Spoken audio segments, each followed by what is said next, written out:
A time comes when silence is betrayal. Freedom of speech, times in war. Amelia, Macias, Toves. Expression allows people to differentiate themselves from others. It allows them to have a firm understanding of their sense of self and opinion. In order for one to express themselves fully, they need to be able to say what is on their mind. Freedom of speech and press are constitutional rights which follow this principle. The First Amendment of the U.S. Constitution guarantees the right to freedom of speech, the press, and expression.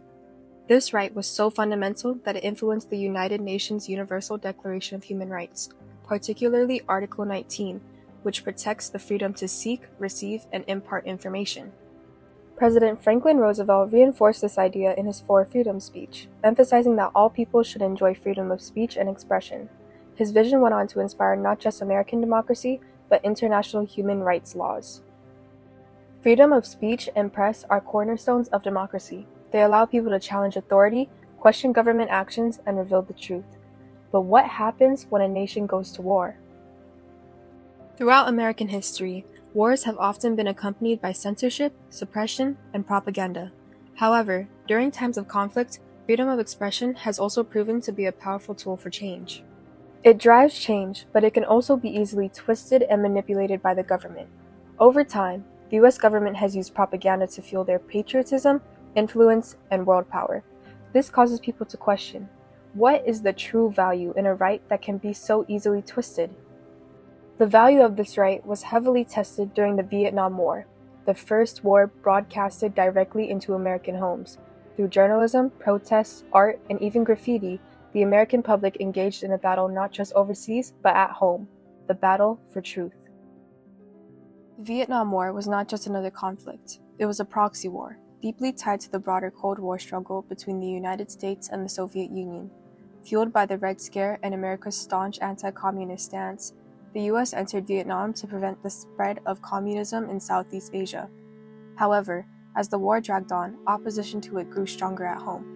This opposition was amplified through art, media, and mass protests, demonstrating how freedom of speech played a critical role in shaping public perception of the war.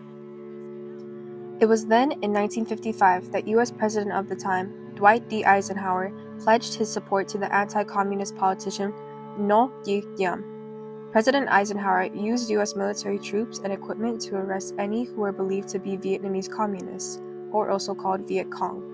Many of these people were brutally tortured and executed. By 1968, at the height of the war, there were about 600 accredited journalists of all nationalities in Vietnam, reporting for U.S. wire services, radios, and television networks. Film from Vietnam was flown to Tokyo for quick developing and editing, then flown on to the United States. Most stories about the war on nightly TV news shows were not film records fresh from Vietnam, but rather brief reports based on wire service dispatches and read by anchormen. But it wasn't just traditional media that was shaping public perception. Citizens saw the war play out before their eyes. Images of soldiers fighting in jungles, wounded civilians, villages burned. This constant exposure made it impossible to ignore the realities of war. Clearly, as you fight with the Vietnamese, you become aware of the fact that this is a war of the people. As more Americans were drafted, public opinion shifted. People began to resist, not only through words, but through action. Media exposure is argued to be a big reason as to why the U.S. lost the Vietnam War. Images of citizens being killed, maimed, and tortured were displayed on TV. This showed U.S. citizens the true horrors of the war. Being exposed to this violent imagery caused major resistance among citizens. People began to hold protests and use art to further the anti-war movement. As the war escalated, the discontent and resistance was felt across all corners of American society. Men who were afraid of being sent to war began taking drastic steps to avoid the draft, and began burning their draft cards. This became a symbolic act of defiance, which was not just about rejecting military service, but also about rejecting the war itself. Protests grew louder and larger, spanning from college campuses to city streets. The iconic images of people chanting, "Hell no, we won't go," highlighted the tension between a government that was determined to fight and a public that was increasingly unwilling to comply. In these times, artists and musicians took up the mantle as well. Through songs, visual arts, and performances, they conveyed the grief and anger of those who felt their voices were being ignored. Songs like "Fortunate Son" by Creedence Clearwater Revival and Give Peace a Chance by John Lennon became anthems of resistance. Activism wasn't the only force challenging the war effort. One man's decision to expose the truth would change history forever. Daniel Ellsberg revealed confidential documents that stimulated greater national anger and dissent towards war in 1971. This report is famously known as the Pentagon Papers. Daniel Ellsberg was a U.S. military analyst and researcher in RAND, who had a personal opinion that the Vietnam War was unwinnable. This opinion only grew when he was tasked with working on the Pentagon Papers. So, in October 1969, he began photocopying it with the intention of making it public. In 1970, Ellsberg left RAND for a position at MIT. Inspired by the expansion of the war into Cambodia and Laos, he leaked portions of the report to the New York Times. And on June 13, 1971, the Times began publishing articles based on the Pentagon Papers. This exposure of confidential U.S. military information caused Ellsberg to be charged under the Espionage Act. The charges leveled against him could have resulted up to 115 years in prison. The trial against Ellsberg, which began in January 1973, lasted 4 months and concluded with the dismissal of all charges. The Pentagon Papers revealed the dark underbelly of government secrecy and the consequences of misinformation during wartime. But this wasn't an isolated incident. As history has shown us, in times of war, the line between protecting national security and censoring public speech becomes dangerously blurred. Fast forward to the 21st century, and the aftermath of the September 11th attacks ignited a new era of military conflict, the War on Terror. Here, the battle for freedom of expression and the pursuit of the truth would take on an even more complicated and controversial fight. Following the attacks, the U.S. government launched what would become one of its most extensive and secretive military campaigns. Under the guise of protecting citizens and safeguarding the nation, the War on Terror saw the creation of policies that restricted civil liberties and allowed for an increased level of government surveillance. As we wage the war on terror overseas, we're also going after the terrorists here at home.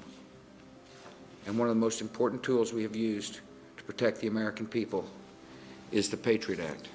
One of the most notable of these policies was the Patriot Act, passed in 2001, which expanded the government's surveillance capabilities, often at the expense of press freedom and personal privacy.